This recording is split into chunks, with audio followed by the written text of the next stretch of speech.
This is a race to capture, white to move. So white has 4 liberties, while black has 5.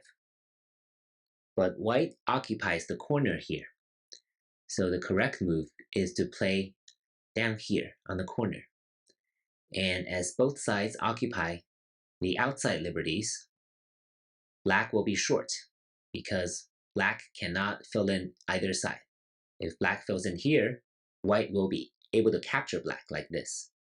And of course, black cannot do this because white can capture here.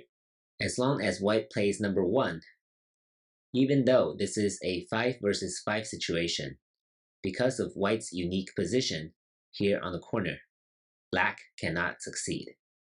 And white's move down to the corner to the 2-1 point should be the main takeaway from this problem. Thank you for watching.